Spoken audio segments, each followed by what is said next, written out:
You've heard us talk about how much we love Zencastr. We've told you about how awesome their podcasting platform is, how easy it is to host, record, and publish Adventures in Collecting with their all-in-one web app. Well, now they're giving you, our listeners, the opportunity to support us and the nearly 30,000 other podcasts powered by Zencastr. That's right.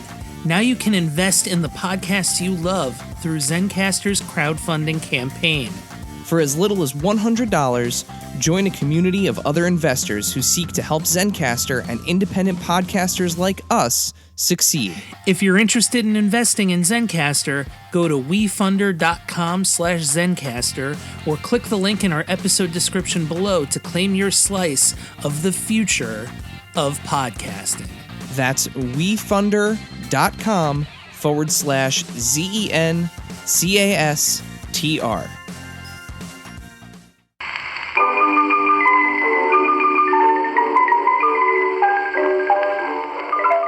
Moms and dads. Adventures in Collecting is about toys, but it might not be for your children, especially if you don't like words like f*** or sh** or hole.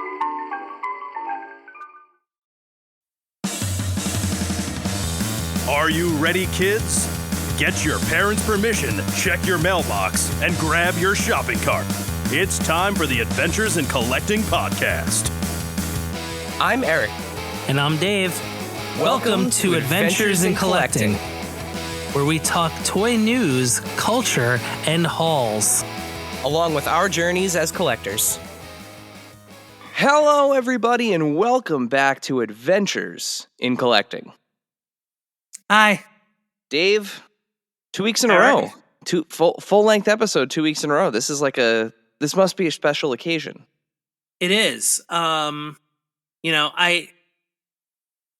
I really have nothing to add. Like every now and again, you get a little surprise, and with February being a shorter month,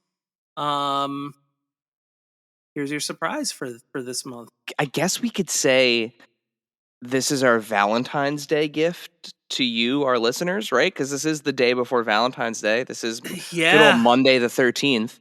Yeah.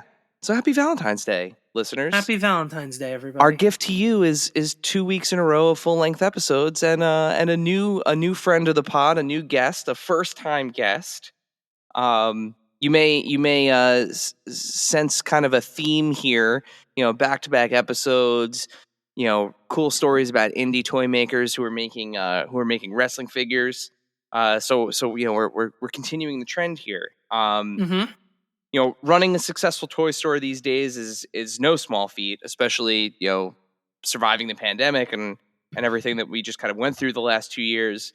But doing it while starting your own wrestling figure line in an already crowded field is another story entirely. This week's guest is doing just that. Joining us to tell us about his store and the new Grapplers and Gimmicks line is the hustle man himself, Mitch, from Hastteltoy. Mitch, welcome to Adventures in Collecting.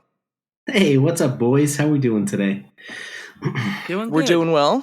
Happy Valentine's Day to everybody out there. Yes. Nothing but love from Mitch from Hastteltoy, and I mean that sincerely.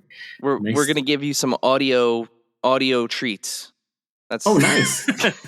Nice. Sure. I mean, my wife says nice things about my audio. I don't know. Maybe I could just share it with the entire world now. So there you go. Perfect. But thank you sincerely for having me on, and it's a pleasure. I'm glad I finally made it to the podcast, I'm excited to talk about all things grapplers and gimmicks and toys. So it's my life. So I like talking about it. So before we jump into the toy line and the store, the first thing that we like to ask all of our guests, as this is a show about collecting, what are you currently collecting, and what are some of the more recent things you've picked up?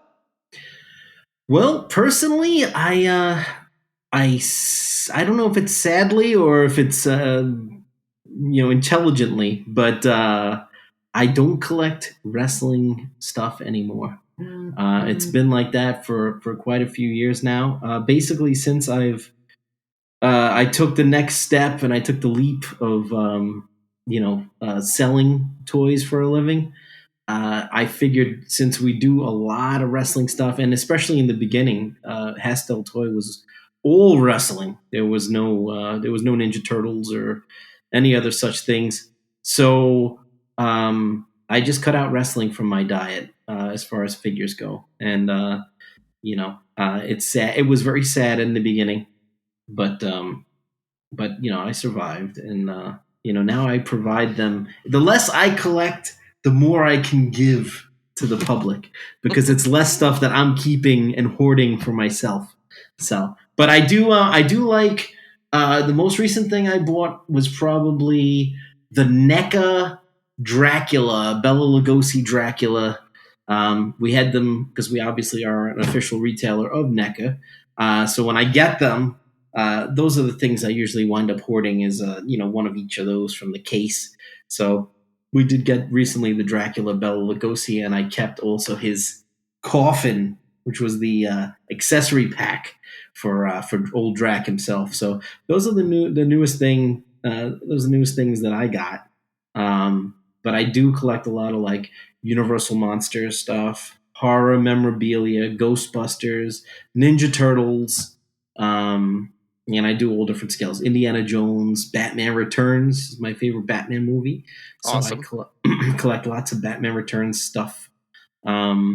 So that's but the wrestling figures, I will have to throw in there that little Hassel Jr. there, my son, Mitch Jr. He does collect a lot of wrestling figures. So through him, I get to still live my childhood through my son's eyes, and I get to play wrestling with him. So There's nothing wrong with a little vicarious collecting. Yes, but nothing at all. Me too. And so, he likes to try to put me in wrestling moves now, and it's always fun to watch your 60-pound son who's 8 years old try to he thinks he's going to suplex you or something onto the bed or something like that. But I just go along with it. You know what I mean? And I gotta admit, I've jobbed a lot to my son. So I was gonna say, are you not putting the kid over, Mitch? Come on. I have to, even if it's just a finger poke of doom from my son, I have to do it. You know what I mean? So it's fair. It's a fair outcome. So you mentioned the store. Yes. How did you get into the collectible business? Well, I mean, I'm a lifelong collector of action figures. That's mainly thanks to my mom because she kind of pushed me in that direction, I guess, when I was younger, which at the time, I guess, video games were still kind of in their infancy as far as Nintendo. I remember when I got my first NES, but that's a story for another time. But I always loved playing with action figures. I thought it was cool that you could always, do different things and you use your imagination. So that's why I'm kind of happy that my son is one of the rare kids these days that still enjoys playing with toys. But yeah, so lifelong collector. And then, as time went on, like early 2000s, like 2007, 2008, I got my first account with a major toy company, which was Jakks Pacific at the time. And then I started doing, buying wholesale and selling wrestling figures and stuff like that. Sadly, it didn't last that long because only a few short years later, Mattel took over. And as much as we know and love Mattel, their minimum order quantities and stuff to get stuff directly from them is a lot more than it was with Jakks. So I kind of dipped out a little bit there. And then I believe it was like 2017 was when the retros came out. So I started buying those, and then I quickly morphed into me reselling used Hasbros, and then it just turned into like a second job. And then, after that, it's kind of just snowballed from Hasbros to old Jakks figures to LJNs to, so on and so forth. And then from that spawned all the other good geek things that we love to collect, Marvel superheroes and, all that other good stuff. So it kind of just happened. And I mean, I've owned a DJ company for 23 years. That was my real job for a long time. Weddings, sweet 16s, communions, mitzvahs, things like that. MC, DJ, get out there and show them how it's done type thing. And then that kind of just turned into, this is a side job. Basically, the toys, selling the toys was basically just to kind of recoup the money that I had spent on my own toy addiction. So I don't know. It just happened. And then I kind of started dealing with Cardona before he even had a podcast about toys. And then he kind of helped put me on the map. And that's why I say, as much as they bust my bananas, to say it, kindly, it's all in love. I know that. And if you know, right? So that's it. Yep. So they helped me out a lot. So I'm always indebted to them, those guys. So in all the years, of kind of doing the store now and seeing the different things come through the shop, what are some of the craziest things that you've had the opportunity to kind of pass along to other collectors? Wow, countless amounts of Hasbros for sure. That was like my claim to fame at one time. I guess I was the Hasbro guy for a while. You know what I mean, online. And then, so all those rare ones, mail away Hogan's, mail away Undertakers. It's still kind of hard to decipher whether you have a mail away Bret Hart or not, because they still put that Purple Heart Bret as a variant in one of their series there. So, but yeah, mail-aways, prototypes, several of which that I sold to our friend Matt Cardona. Mention him again. But I think we have to pay him $1 every time we say his name. I think is that right? I think he should pay me $1 every time. That son of a gun. But I had a Diesel wrestling buddy, which I sold to Matt, and I know he still has that in his collection. It was the prototype. One of the prototypes for the Just Toys wrestling buddies that never came out. So that was the first thing I'd sold to him, which was probably one of the rarest things that I ever acquired. And then there were a couple other things too that I kind of either indirectly or directly helped him acquire. One of them may or may not be the Diesel 2-up head wax sculpt from somebody who used to work for Hasbro. And then there was a couple other things that were super rare that they elude me right now. But I know I definitely, most of the rare stuff went to that guy. So with that rare stuff, like, were you actively seeking those kinds of things out, or were they coming into you as, because you had kind of developed the reputation as like the Hasbro guy? That is a great question. And I don't think anybody's ever asked me that before. Usually I have to volunteer that information. But originally it was before I had a storefront or anything like that. It was me going out and hunting and like, lead after lead. And it just, it's not easy, especially now with the power of the internet and everything like that. Like, people know what stuff is worth for the most part. It's not like you can just, and not that you want to deceive people either, but, to try to get some sweet deals where you want to kind of capitalize on it and build a company. Those flea market days are over. I mean, look, you have professional thrifters out there. You know what I mean? That's like, that says it all, right? I mean, these people are literally making, hundreds of thousands of dollars a year just thrifting stuff, But yeah, so in the beginning it was really hard. It was, going out but then once you start, making nice with people and they see that you're a pretty decent fella, and there's a lot of these other folks out there that are not so kind, they start coming to you. You know what I mean? And it's like, hey, listen, I just got this medical bill and, I need the money and, can you help me out? You know what I mean? It's not always like, people are always thinking of like, and it's, God forbid, it's sad to say, but people are always thinking about like the, arm scratching people that are coming in and, looking for money to do, things, a lot of the time it is people that, need money for legitimate medical expenses or need money to pay bills, or they had a car accident and they need a car, or So there's always those people, and like I think I had a good reputation, and I still do, for giving people like top resale dollar for their stuff. You know what I mean? Like there's guys that want to pay you, 50 cents a Hasbro, and I was out there paying a few dollars a Hasbro. You know what I mean? So, but yeah, it's a great question. They a lot of the time now, especially with everything that went on the last few months, moving here and all that kind of stuff. Like it's kind of refreshing that I can just kind of have people come to me and give me stuff. You know what I mean? So, but Yeah, yeah, that seems to be like a common thread for what we've heard from other people, where it's like, once you are kind of known to be like, a friendly place for things to go, and like, somebody who kind of looks out for the hobby, that stuff tends to find you. yeah, and I think a lot of that comes from too, like the fact that I still am a collector. Obviously not wrestling stuff anymore, but still collecting stuff and still trying to piece together like vintage collections and stuff of figures I had when I was a kid.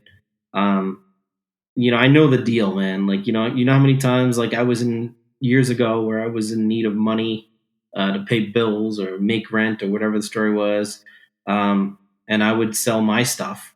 You know what I mean? So I know what it feels like, and it really sucks to have to do it.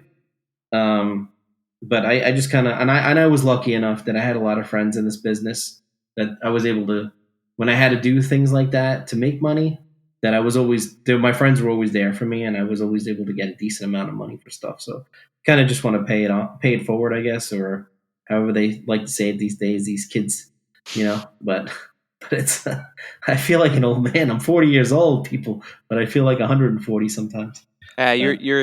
You're you're amongst peers in that Oh, regard. Yeah. So cheers. Yeah. And I mean, that's how hobbies try to survive too, is with that pay it forward. Like, the next generation has, if the previous generations just keep everything, the next generations don't get a chance to know what it is. Yep. And that's another thing too, and that's why like I came up with this whole algorithm of why Hasbro's became so valuable at one point. And a lot of that has to do with what you just said too. And part of that is the reason.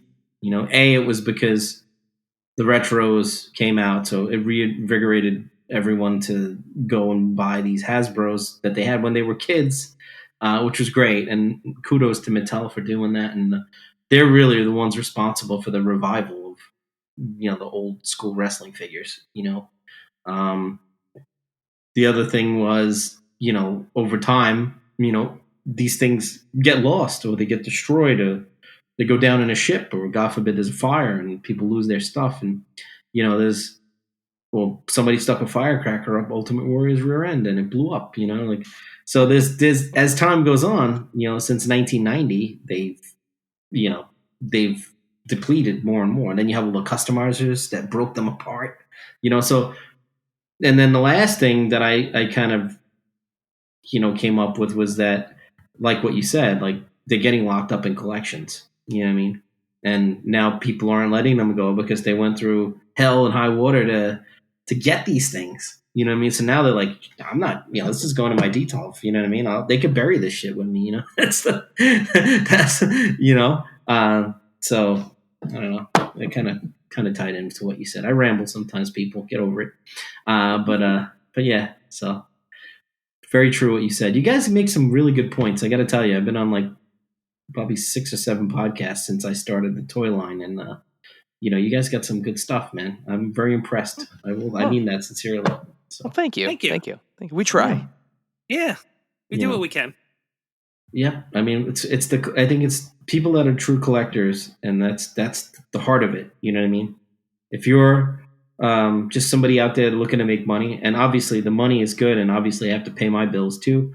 But when you're a collector, you understand, unless you've lost your way over time, but you understand like what needs to be done, and how you should treat others. You know what I mean? So, Yeah. so that's So you mentioned you've been doing a little bit of a tour here, because you have some news, Yeah. as you've recently launched your own toy line. So Yeah. tell us how did Grapplers and Gimmicks come to exist? It's a song as old as time, people. I started mid early 90s when Hasbro's were ceased to exist. Uh, I just was one of those people that couldn't let go, and they were just so near and dear to my heart that I would literally make customs. I took paint and paintbrush and broke heads off of Hasbro's, and this is way before the boom. So obviously, you were getting them for like 3 for $10, and even KB had them for a little bit after that. Um, but man, if I had a time machine, but Yeah, no kidding, right? Yeah, Bargain people- bin Hasbro's. Yeah. I remember those KB rolling carts of just filled with. Yep. I remember how it smelled. Like I remember going into KB and how they used to have those. They were like, how do you describe it? It's almost like if you know if you're listening and you know what grid wall was, and if you weren't around and you weren't alive in this time to be in KB, they were like grid walls, like these. It was almost like a basket, but a big one with wheels on it, and they would just dump them. They must have literally just opened up the cases and dumped them into Yep. this. Into No this one cared about box. mint cards. No. Yeah, it's And like it was- how you see DVDs at Walmart now. Like It's Yeah, like or huge. dollars, like yes, dollar store. yes, Yeah, like yes. dollar Walmart store. DVDs. Yeah. Thank you for the analogy. That's exactly what the F they were. Like when you go to Walmart and they have these DVDs for $5 or $3 or 10, whatever it is, and that, mix and match movies. That's exactly what it was. It was those exact things. They had those grids on them. And holy cow, man! Like I remember, like it was yesterday. I obviously grew up and lived in New York most of my life until I moved here to Ohio. But I had it was the Queen Center Mall. It was right across the street from where I went to high school, and literally We're familiar. walk right across the street from Cathedral Prep. That's where I went to high school, and there was a KB in that Queen Center Mall, and I remember leaving. I remember the day like it was yesterday. I remember leaving school and going to the mall, and holy crap, I went downstairs, down the escalator because KB was on the bottom floor at the time, right outside the escalators.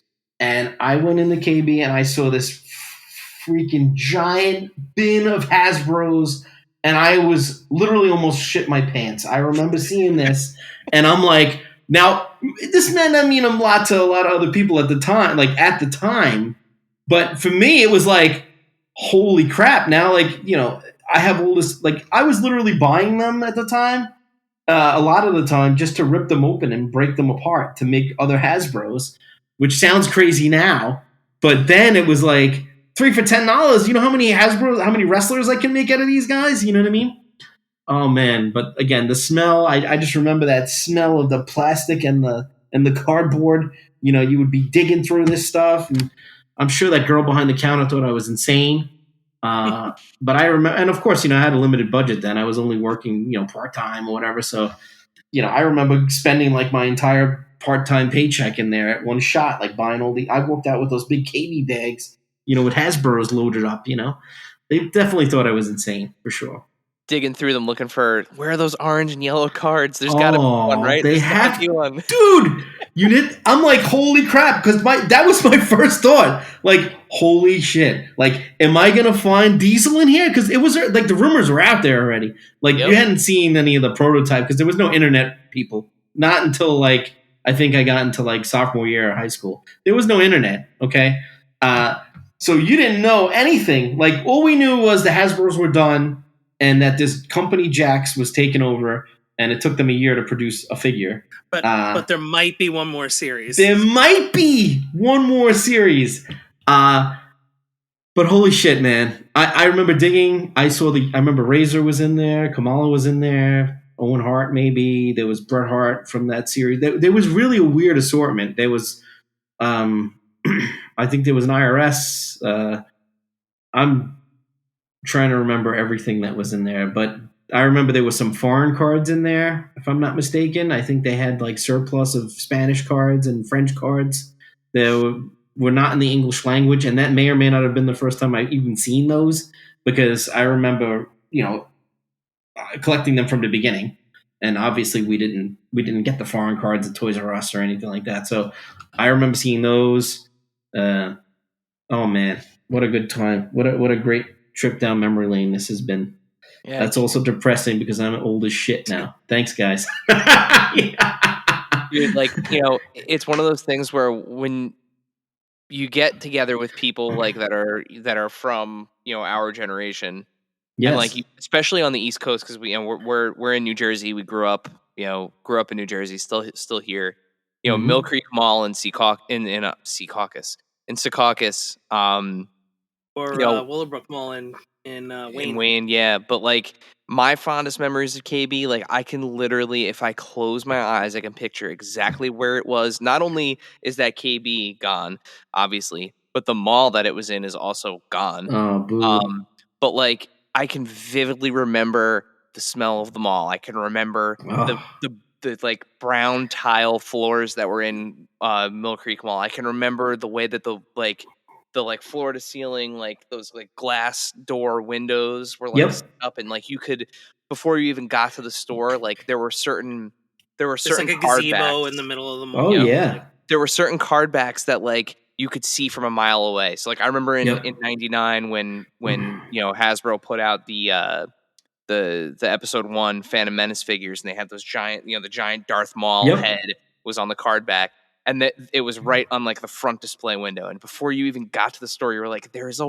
wall of figures waiting for me." Like, Yes. it's just Mhm. it's something, unfortunately, that like, I don't know if people are ever going to really properly experience again with like new stuff. I Like, will tell you this.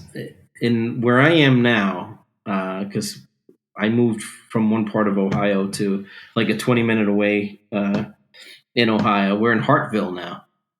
We were in Canton, but what happened was the foot traffic in the store that I had originally opened in Ohio was terrible. It wasn't that it was a bad store. We had a beautiful store, floor to ceiling, um, and it was like 1,500 square feet. Great store, great whatever customers we did get in there that were organic.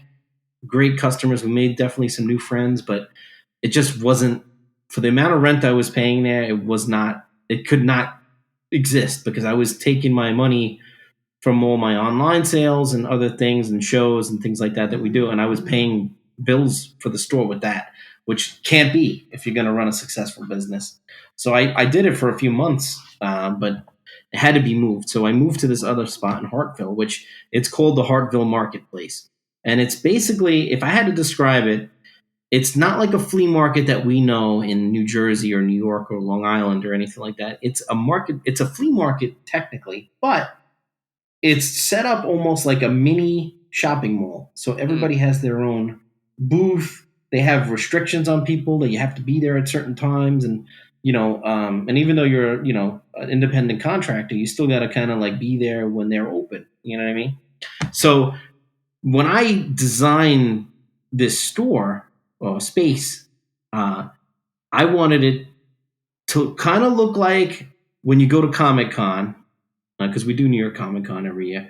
But I wanted it to look like a Comic Con, booth, a massive one. But also, I kind of wanted it to be like a KB. And the reason for that is because as much as I love Toys R Us, I don't know how it was by you guys, but when you went to Toys R Us, most of the time, 9 out of 10, they didn't have shit because it was such a big store that they always had to cater to different like things, and then they had the Babies R Us stuff and the diapers and all. So it was like you hardly ever found anything at Toys R Us. When you went to KB, I felt like because they specified they didn't have diapers and baby wipes and formula and shit like that. They had figures. That was what you went there. And when you went there, they had stuff. Like there was no matter what. I honestly cannot remember ever going into a KB and not buying something because they always had at least one thing that I liked. Maybe it's because I collected too much shit, and I was in too much, I was into too many different action figures, but I always found something, be it Rocky, superheroes, wrestling, you know what I mean? There was always something there to buy, you know what I mean? So, but in any case, when I designed this thing, when you approach it, my spot, my store, my space, whatever you want to call it, there's figures hanging on the outside, there's figures hanging on the inside, I got like 500 square feet right now, and let me tell you, man, I fit 2,000 square feet worth of shit in here neatly, and I was proud of myself. I'm very That's proud awesome. of myself. I know Yeah. exactly what you're talking about, by the way. I've been to one of those in like rural Pennsylvania. Yeah. We drove past one, and I was like, I was so confused. Dave, you remember that one time I sent you the pictures of like the wrestling figure one? We were in PA, and it was the same thing. It said flea market, and I was like, oh, cool. Like flea market usually has like good snacks. Like we were out doing something. Like we had my daughter with us, and we were like, handful of tables outside. Yeah, we were like, let's stop. We'll grab some like fun flea market food, and a arepa maybe, and hit the road. And then we started walking around, and I was like, this is like unlike anything I have ever seen in New Jersey. And sure enough, one of the spaces was a wrestling figure one. And I just started sending Dave pictures. I was like, Dave, you gotta get in the car. Like you got. Yeah. But it's wild how just shifting from one space to another can completely change your foot traffic. It's so much better there. You know what I mean? And like I said, it really had nothing to do with me, because I had a lot of the people that follow the great thing about going from New York, and at one time we were running both stores for a short period of time before I decided to move here. But like the cool thing is that like I never got to meet the people that were following me for all these years that lived in Ohio. And I don't know why, but I never realized that like how big of a collecting community Ohio is, And I had people coming in like literally that have been buying from me for years, and they would just come in and they would like hug me. And they're like, thank you, like, for all the good deals over the years. And I've literally had this happen several times. And I'm like, it catches you off guard, But it's like, it's awesome, because I didn't realize, like, I feel like even before I moved here, I kind of had a place here because of the collectors and the loyal people that followed me on Instagram and, bought stuff from me on my website and stuff like that. So, but it's just so cool, man. I'm so happy. My bills are much less now too, which now it also afforded me the opportunity to start my own convention, which I felt like it was fate. You know what I mean? Not only with through the toy company, and then now doing like my own toy shows and stuff like that. It's really cool, man, and they're definitely like all going to be geared towards fans. Like it's not all going to be just about making money. It's about doing something that I love to do, and you're so grateful for it. You know what I mean? People say blessed, you can say whatever you want, but it's great, man. I just, a lot of people get up in the morning, they hate their jobs. I got to be grateful for the things that I have. You know what I mean? Like I always try to look at the glasses half full type thing, And now, a word from our sponsors.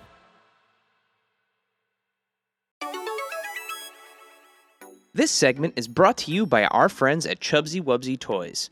A traditional mom-and-pop toy store in Little Falls, New Jersey, Chubsy Wubsy Toys brings you the best new toys from the brands you love without the hassle of pounding the pavement searching for them at larger retail stores. Visit them in person at 106 Main Street in Little Falls, New Jersey, or online at ChubsyWubsy.com. That's ChubsyWubsy.com. And tell them Adventures in Collecting sent you. hop into a new career with CGC, the world leader in pop culture collectibles grading. CGC is seeking world-class Funko Pop experts to lead a new division dedicated to authenticating and grading collectible toys. This is an incredible opportunity to help build a new grading service in a hot collectibles category. Think you can play the part? Apply today at cgcgrading.com/careers. That's cgcgrading.com/careers. Breaking news! Manscaped now sells beard products. That's right. They are once again revolutionizing men's grooming with the brand new Beard Hedger Pro Kit. From a beard trim to a fresh shave, the technology behind the Beard Hedger Pro Kit allows you to shape your signature beard look. Now you can finally use Manscaped products to make your drapes match your carpet by going to Manscaped.com and using code AIC for 20% off and free shipping. It's time to tame your mane. No one likes a weird beard, Dave. So say goodbye to all your stubble trouble with Manscaped's Pro Beard Kit. Eric, it all starts with the Beard Hedger. This thing is a juggernaut of fixing faces. First off, this cordless trimmer has a rotary wheel that gives you 20 hair cutting lengths, all with one guard. So no more messy drawers full of extra add-ons. That's right, face grooming doesn't need to be hard. Get 20 different beard lengths in just one guard. Plus it's waterproof, so you can shave in the shower to avoid all that hair in the sink. The titanium-coated T-blade is tough on hair, but smooth on your face, leading to single-stroke efficiency. That brings satisfaction one stroke at a time. Kit doesn't end there, though. They've created 4 dermatologist-tested formulations for your post-trim care. First, there is the beard shampoo and conditioner. You need to remember all your hair is different. Your beard hair is more coarse and easier to damage than the hair on your head. That's why the kit has made shampoo and conditioner specially designed to moisturize, reduce ingrown hairs, and replace natural oils and promote beard health. Next, the kit has Manscaped's Beard Oil, an essential piece for your main facial accessory. No one wants a guy whose beard is brittle and dry. The oil relieves dryness both on the beard and the skin beneath, while adding a little shimmer and shine, making you look extra fine. Cap it all off with the Beard Balm, a pomade that shapes, styles, moisturizes, and tames for a sculpted look. It also comes with 3 free gifts: a beard brush, a comb, and scissors to ensure your beard is ready to impress. So what are you waiting for?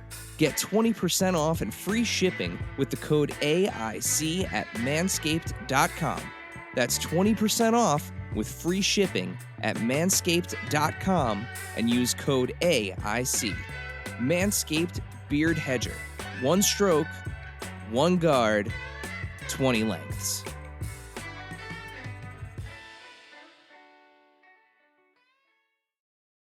And now, back to the show. So speaking of that full glass, let's get back to the toy line itself. So Sure. the actual launch of Grapplers and Gimmicks. How did you get there? Ah, man, like I said, just the making the customs since I was a kid, and I always knew, like, in my mind, like, how I would want them to look if they had continued, and also the guys that I was making customs of in 95, 96, 97, 98. I think I was doing them up till almost the year 2000 when I graduated high school. So I was still making them then. You know what I mean? And it may not have been as much because then I started driving and then I started going out with girls and stuff like that. But you know, that's where it all spawned from. You know, like probably you guys are listening, not going to be able to see this, but this is the original Godfather custom that I made when I was a kid. So that's what I based the actual Godfather on. So you could see there was a inspiration there. You know what I mean? Yeah. The only thing that I changed a little bit was that I decided not to give him as many tattoos because I wanted it to be as close as possible to the original Hasbro's. You know what I mean? When you you put them together, you know what I mean? They look like they were supposed to be in the same. This is Ahmed, by the way. They look like they were supposed to be in the same generation. That's why, like, when I speak to my sculptors and stuff, I tell them like, that looks too good. It's like they think I'm insane. All right. And I'm like, no, I want them to look old. Like, I want them to look old. That's too detailed. To me, this looks amazing. You know what I mean? Like, this is the way I want it to look. But they looks literally great, think, but I'm gonna need it to look a little shittier. You're gonna need to. yes, yes. That's what I tell them. I'm not gonna lie. Like, and not that they trust me. I stand behind my inspirations here and my vision. They don't look shitty. Trust me. I promise you.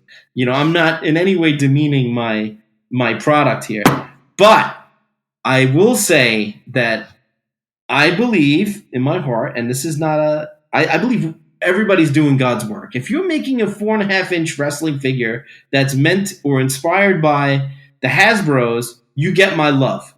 And I mean that sincerely. And that goes to, Chella, Zombie, whoever decides to Brush, of course, my buddy Sal, Brush Collectibles, he's doing the Zabisco and Jonah and all those ones. We've had Sal on the show. We've had Zombie. Yeah, we're just collecting everybody. Yes, and I love this. I love them all, but I want mine to look as close as possible to the old ones. I don't want them to be too detailed. I don't want them to be too shitty, but they have to have that. There's got to be that balance between. There's got to be that balance between realistic and cartoony. And as we all know and love, the Hasbros had like a perfect blend, and that's why, in my opinion, they're the greatest wrestling toy line that was ever made.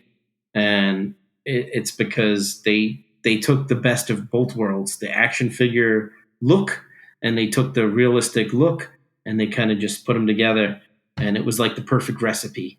So that recipe, whereas it'll never be, no matter what, it'll never be as perfect, but I will try to get it as close as I can to that. So you mentioned the Smoke Train, Charles Wright, Yep. Tony Norris, Savio Uh-huh. Vega, Mark Canterbury. I think you had Dennis Knight in there too. And you mentioned like your inspiration is all those figures that you tried to make as customs. Right. Will the line continue to focus on the Attitude Era? Well, that's the thing. So we're in like the middle of the new generation era was, which is where I feel like the Hasbro's left off. And then there was like a year or two or three more of like that new generation, over the top characters, right? And then we went into the Attitude Era, which, to your credit, yes, that's where the Smoke Train saw his, I guess, rise to, intercontinental fame, right? Because before that he was Papa Shango, and Kama also.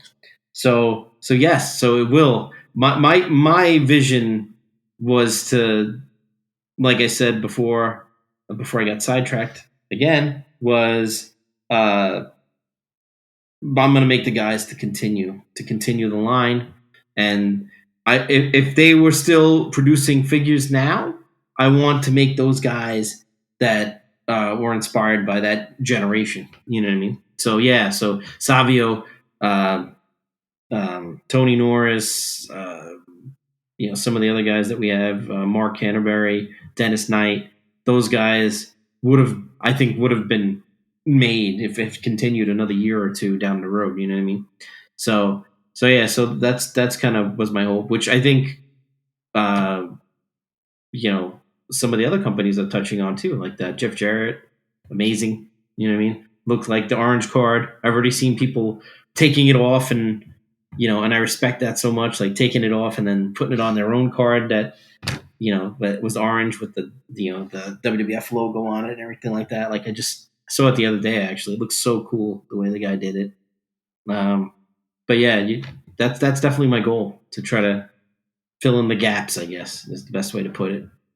And it's so interesting hearing everybody talk about everybody that's making a retro based line. So like whether it's Steve Ozer, talking from like the marketing level at Mattel, or Right. He's a great guy, by the way. he is, and Yeah, totally. and we've had the opportunity to chat with him about what Mattel's doing with the Hasbros, and kind of like that what Mattel's doing with the Hasbros, what Mattel is doing with the retros. Retros. Well, yeah, we know what you mean. But it's Yeah. it's one of those things where it's so to us it's so fascinating to hear how everyone has their own approach to how they're filling the gaps. Like Right. They're literally, because they have the WWE master license, and like they have some of these guys locked up, that like they could do Rhythm and Blues Greg Valentine. Like they can do that kind of stuff. Versus what Sal's doing with Rush, where it's like, wouldn't it be cool if Larry Zbyszko had a retro style figure? Like, I'm gonna make my favorite wrestlers that like completely forget about didn't get made, would have never in a million years gotten made. Right. Like that French Angel figure, it looks so cool, man. Like, even if you have no freaking idea who the guy is, that figure looks awesome. And I speak to Sal every day, for extended periods of time, and he's, we video chat, and like, I'm like, let me see that French. I don't know what it is about it. I always like these oddity type guys, and I just think that figure is awesome. Yeah. So. And even like his twist with like doing the horror themed figures in that like that Hasbro style, like and of course Zombie is just crushing it, making kind of getting modern, but also filling old gaps. Like that Danhausen figure is everywhere. Ridiculous. Oh yeah, it's one of the great ones that he's done. I think the Jeff Jarrett's really awesome. I think I love the Dino Bravo. I thought that was cool. Like, he definitely should have had a Hasbro. I don't know what happened there. Because he was still around, Yeah. But it's so cool to see, because one of the questions that inevitably always comes up is like, everybody's making retro style figures now. It's like there seems to be a new company making a retro style figure every day. But if you stop and actually look at it, and you stop and you think about it and look at it, nobody's stepping on anybody's toes, because everybody's doing it slightly differently. Right. And it's very unique. It's like you can go to Wendy's, you can go to I know everybody hates the fast food, and they rib me about it too on the podcast, especially for my me being my own mascot. But I'm not going there with it this time, folks.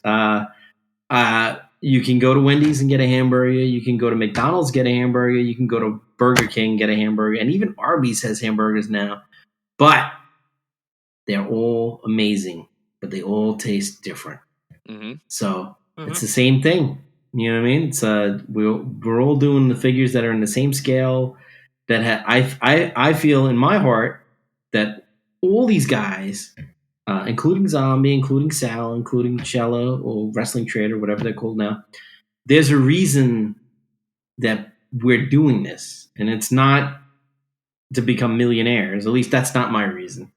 It's just to do something that, maybe we wish would have been done back then. You know what I mean? Or could you imagine the Hasbros ran from 1990 to 2023? Like if they had never left, the license to somebody else, you know what I mean? Like you'd have everybody. Think about how many Hasbros we'd have. Yeah. And they would all look, the same for the most part. You know what I mean? The same scale, the same. So I mean, I get. I remember being so pissed when Jax got the license and they were taller than the Hasbros. I'm like, I get what their reasoning was, because they had to make guys again to sell more figures. There's a whole business model behind that, right? So they had to make them different scale, because they had to sell more Bret Harts. They had to sell more Undertakers. They had to sell more Shawn Michaels. I don't agree with it personally, only because they could have made multiple different outfits of most of those guys, so it didn't have to be. And plus, there was all these characters that never even got made, so they could have just made them the same scale. But in any case, that's where we had the Bendhams. I remember the Just Toys Bendhams, and I got that Diesel Bendham, and it was the same height as the Hasbros, and I remember losing my shit, because back in the day, our brains made it work. Yes. And I swear, man, like they didn't even advertise those Bendums. I remember going into Toys R Us and seeing those Bendums on the pegs, and I'm like, what the fuck is this? Like, what are these Bendums? Like, and then I remember seeing them because I could be imagining this, but I'm almost positive they came out before the Bone Crunchers came out. Because there was that gap in between 94 and 95, which they never got released, or was it 95 and 96? Whatever it was. But there were no wrestling figures for that time. So I remember going in there and like, holy crap, like what are these things? These are not the ones that I pre-ordered from Ringside Collectibles in its infancy. You know what I mean? Because they were the ones that first had them. I remember getting a flyer in the parking lot from Ringside saying pre-order these figures. And we didn't know how big they were at the time. We just ordered them because they were on this pink, I think it was a pink flyer, I'm not mistaken. And I remember it was a black and white picture, and it was like, call this number and you can pre-order your Jax figures. This happened, people. If you're listening to this and you're a little younger than us, this really happened. I went to Nassau Coliseum, and John from Ringside, before he was John from Ringside, he was handing out these flyers with his friends, and that's how it got started. At least that's how I remember it. So now that you have some of these talents signed, like Charles Wright, are there plans to do any of their other kind of characters or any of the other personas that they represented in the ring? It's I feel like I've been very fortunate, to be granted certain things that I did, and the Smoke Train. What the problem is that WWE owns like Papa Shango and Kama and things like that, so it's really hard. It's a gray area. I know there are companies out there that just go ahead and do whatever the hell they want. I don't want to be one of those guys because I don't want to have any enemies in this business, and I've done everything in my power to, avoid drama and avoid having any kind of issues with anybody. You know what I mean? So the sad thing is probably not, only because, I don't want to, I'm not a millionaire. I can't afford to have any of these kind of issues happen. So I say I'm very fortunate that I've been, permitted to do certain things, and that I was able to do things. But sadly, I don't think certain things like that we can't do. However,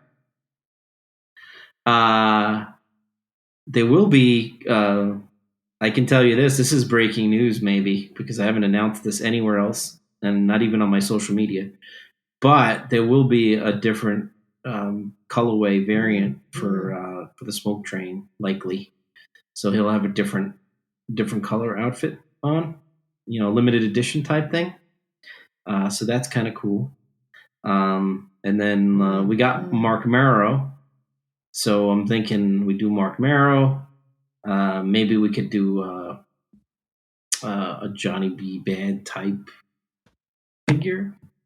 So there will be like certain things like that will have. There will be colorways, variants, and limited edition stuff like that. So hope is not lost.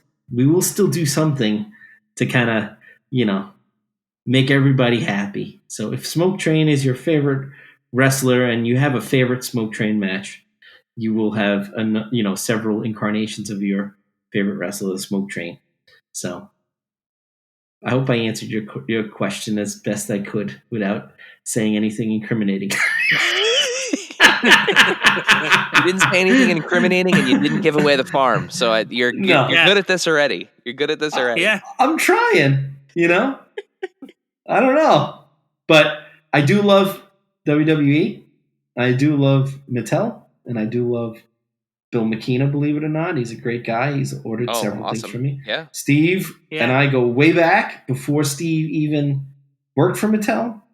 So I have nothing but respect for those guys, and I love what they do, sincerely. And I'm glad that we can all work together. And I love all you other guys too. Even if you hate me, it's fine. That's okay. I understand. But I still love you guys, and I appreciate everybody that's pitching in to keep the dream alive with the Hasbro-esque figures. So will the line stay in that Hasbro retro style, or are there plans to expand to more styles? This is another good question. I will always keep the dream alive with the Hasbro-esque figures. But next question.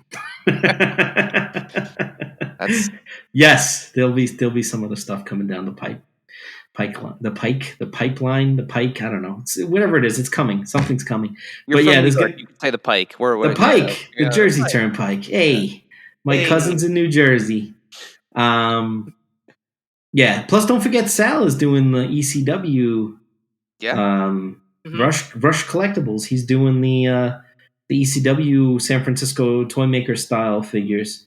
So that's a separate. Again, I have nothing to do with that, but I'm just saying there are other things, and I know some of the other companies have done the 6-inch figures and Bone Crunchers. Those are awesome. Yeah, it's crazy. All right, did you see that Macho Man? How are they even doing? I don't even know how that works. I don't know how they figured that out. I don't know. But hey, isn't there an Atom Bomb coming out too? There's an Atom Bomb. There's a Blue Meanie. Blue Meanie. It seems like something, and I don't know how factual this is, but from what I can tell, that it looks like Cella might have been purchased by Wrestling Trader. By Wrestling Trader. Yeah. It seems like that's what happened. I don't know if maybe they ran into some issues with managing like production, or they were documenting it pretty well on their social media feed. But it seems like Wrestling Trader is kind of taking the reins. But yeah, to your point, lots of options out there. But we're excited for what you have to offer here. I appreciate it. I'm digging everything that I'm just on a personal level, and listeners don't take this the wrong way, but I'm very happy I don't collect wrestling figures right now personally, because there would be thousands of dollars a year spent on all these, because I'm compelled to support all these people, and I would just be broke from buying. Can confirm. Yeah, it's tough. It's not easy. It's not really tough. It really isn't. There's so much. There's just so much content now. And, I wish more of it sucked. Yeah. I wish any of it did. Like, it's all good. Yeah, this is true. Any of it. Somebody please make a bad figure. My problem is this. I leaned over to my wife the other night. We were just laying there watching TV or whatever, and I'm like, man, now I'm making these Hasbro style figures, and I'm like, shit, now I really want to go back and get all the Hasbros again, so I could stick my figures with the Hasbros. And she just gave me like the dirtiest look, man. And I was like, never mind. I think it's a bad idea, but I think, don't tell her, but I think little by little, I'm going to be like, oh, I got this, so I can compare the scale to research. Yeah, I mean, and you can see they're in scale. You know what I mean? Yeah. But it's research. Yeah, it's research and development. So I have to get them. So little by little, maybe Well, that's the thing. You write a line item into the line's budget. You gotta have that R&D line item. Yes. And it's like, hey, like maybe I cut some of these figures in half to figure out mechanisms, and like maybe some of them are just for scale purposes. Yeah. That's another thing too, man. Like, I wish I could get these things to have actions, Yeah. But yeah, I also feel like for what they are, they don't need actions, And I don't think people want to pay double the amount for figures just so it can go like that. You know what I mean? The other thing too is, like, realistically, the people who are buying these, like we're not playing with them. We're not playing with right. them. Right, which is what everybody says, but just for me as being like an insanely, OCD, I don't even know, anal person. I want them to have those actions, it's not cost efficient. It just doesn't, and a lot of people, like you say, are keeping them carded. They're not, if they're opening them, they're just putting them here on the shelf. You know what I mean?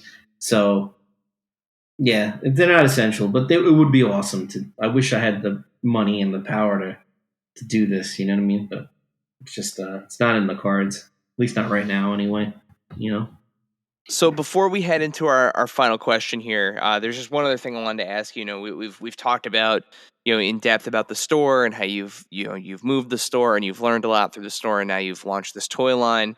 Is there anything that you've learned from owning a toy store that you're kind of taking with you into starting a toy line? Like, is there anything that you're doing?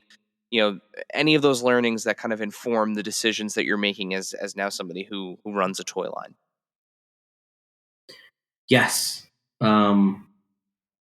It helps, like, when you know how to, like, budget certain things and, like, what you got to do to get to certain levels. And thankfully, because of the store and because of my I guess good dealings with people, I feel like that's definitely contributed indirectly or directly to um, the success that we had right away. You know what I mean? Like, that's why I always try to, like, support, like Sal, who doesn't have a store, who doesn't do this full time, who just kind of starting out in the toy business. You know what I mean?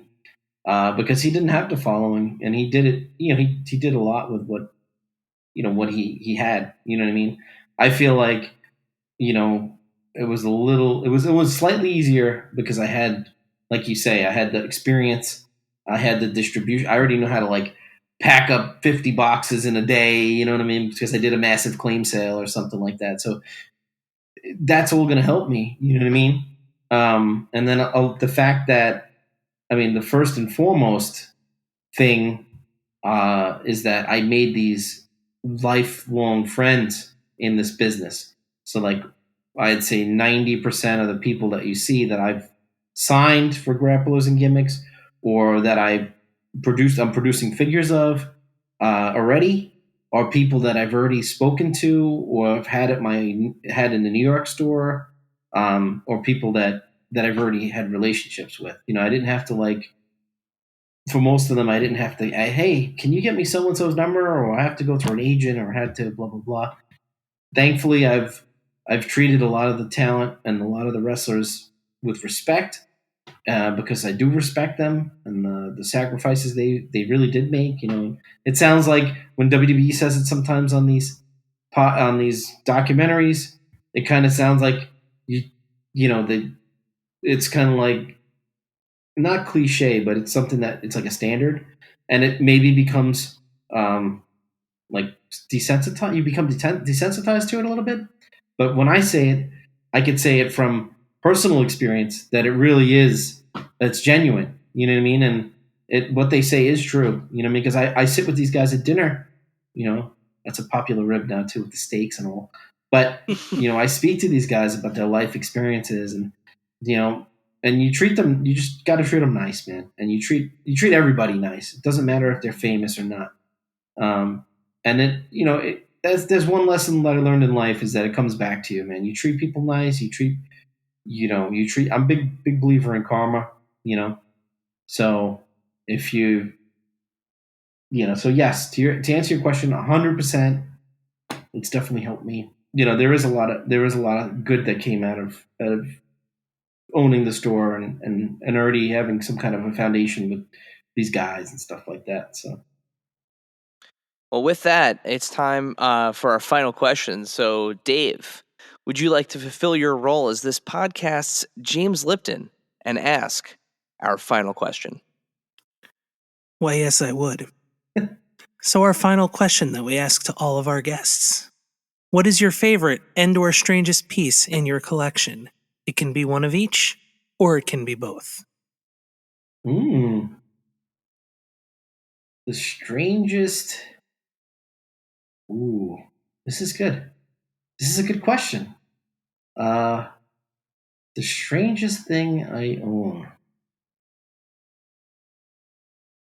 I don't know if it's strange, but I have like a weird obsession with Popeye, and I actually bought a Robin Williams custom 1/6 head a few years ago, and I'm pretty good at painting from my customizing days, and I put together, assembled a Popeye 1/6 action figure of Robin Williams, because there's literally zero action figures of Robin Williams as Popeye from the 1980 movie, and um, so that's probably the most unique or strange thing that I own. It was something that I put together from different pieces and stuff like that.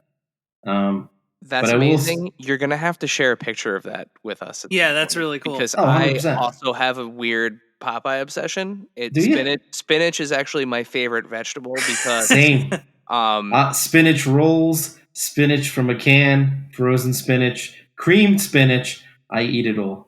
I literally And just picked Boss up Fight the Boss Studios. Fight Studios Yeah. Popeye. I have Popeye, I have Olive, and Bluto will be here tomorrow. And who So was it? Castor oil was the other one, yeah, or coal yeah, oil? One of the other yeah, oils. yeah. It's Castor. I'm not getting all of them. I'm cherry picking, but I have yeah. I have all the Mezco figures from the early 2000s. I have a figure that's you can't even find anywhere online. It's like a Japanese Toy Fair exclusive. Um, it's just like one of the rarest action figures, I guess, in existence that people don't know about. Wow. Yeah, I think it's up there with like the blank from Dick Tracy. Okay. But yeah, I'll send you tons of pictures, man. I got a pretty sick Popeye collection. So I love have Popeye. that Nintendo from like the early '80s, the Game and Watch tabletop. So The not the green little one, handheld Yeah. Game and Touch. Yeah, the green one. I have it. I still have my original one from when I was a kid. Yeah, that's mine too. Yeah, Yep. it's just mine's missing the battery door, the little slidey thing. But other than that, it's still fully functional. So Nice. yeah, that's great. That that music when you get the Mm-hmm. spinach. I love that game. Yep. Oh, it's the Yeah, best. and she kicks Mm-hmm. the spinach can. Hmm. Oh Yep. man! But I also have the Popeye, the board game. There was a board game that came out for the movie. It's like a square box, but I don't have the pieces for it anymore. But I still have the original square. I'll send you guys pictures of it. It's so awesome, very cool. One of my favorite pieces. It's also one of my favorites, but I have a few. I think my favorite piece is probably a tie. I have the premium format mummy. I love that. That's probably one of my rarest and most favorite pieces that I own. It's massive and it's hard to get as well. But I also have a prototype of the library ghost from. I know of only two other people in the world that have one. One of them is Matt Cardona, and the other one is this guy Shrek. The Shrek, he's got like a page on Facebook. He's a cool guy, but he also owns one. So I'm one of three people in the world that have this prototype of the library ghost from Eleanor Twitty from Ghostbusters. So that's probably my two favorite things. That's awesome. Very cool. Very Yeah. cool. So before we let you go, please remind our listeners, where can they find you on the web? Where can they find you on social media? And most importantly, where can they pre-order their Grapplers and Gimmicks Charles Wright Smoke Train? So it's a Hastteltoy and or Grapplers and Gimmicks on Instagram. That's the best way to kind of keep in touch and find out what's going on and what figures are coming out and all that good stuff. Also Facebook, Hastteltoy, Hastteltoy, one toy, not two. Hastteltoy.com is where you can go and purchase your pre-order for the smoke train, and I will also reveal another thing because I've had so much fun here. Genuinely, I will reveal one other thing, and that is about 5 days ago, I paid for the entire run to be made, so they are officially officially in the works, and so we won't have to wait a year to have them. We won't have to wait 5 months to have them. Hopefully, within 2.5 months ish, we should have them in hand, and we'll distribute those. In the meantime, we will be doing another pre-order. I believe Ahmed, aka Tony Norris, is what we're calling it, will be the next figure in the line, which I believe is a very popular one. People are really looking forward to that one. And the only reason for that is, again, these are all exclusive things that I have not revealed anywhere else, is that the Savio, Savio was supposed to be second, and aka Juan Rivera was supposed to be second, but with the sculpt, I wanted it a certain way, and we did a lot of back and forth, and I think now we finally perfected it, so it's done. But in order to keep the ball rolling, so to speak, I decided to put Ahmed Johnson ahead because we got the sculpt down to where I wanted it, and I felt like it was perfect, literally perfect, and so I decided to make the judgment call to just kind of skip a little bit, just so we can make this Tio Savio perfect, because I want it to look exactly how I imagined it. So, but anyway, so there's a little bit of a exclusive info for you guys. So awesome. You won't have to wait a terribly long time if you pre-order the Godfather Smoke Train figure. He's the Godfather on Instagram if you want to follow him. So that's funny. Well, congratulations, man. That's huge news. Yeah. So man, awesome. you guys got it. So I haven't even posted that on Instagram or anything. Probably within the next few days, once this airs, I'll give it a day or two, whatever, you let me know.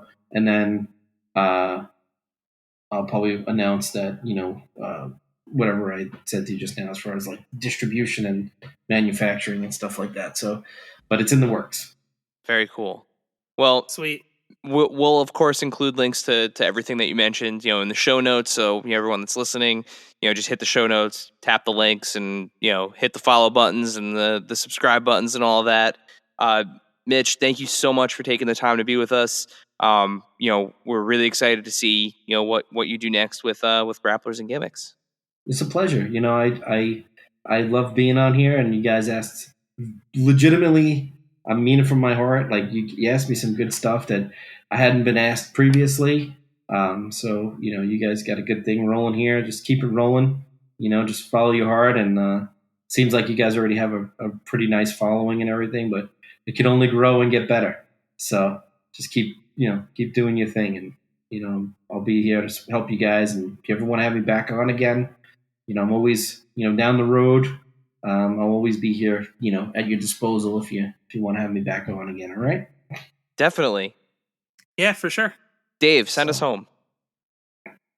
Everybody, have fun. Enjoy all your toys. Thank you, dear listener, for hanging out with us today. Subscribe, rate, and review us wherever you listen, and then tell your friends to do it. Thanks also to Joe Azari, the golden voice behind our intro. Our music is Game Boy Horror by the Zombie Dandies. Find more about them both in our show notes. Follow us on social media at AIC_podcast on Instagram and Twitter. Stop by and say hi, show us your toy hauls, and share your toy stories. Maybe we'll talk about it in a future episode.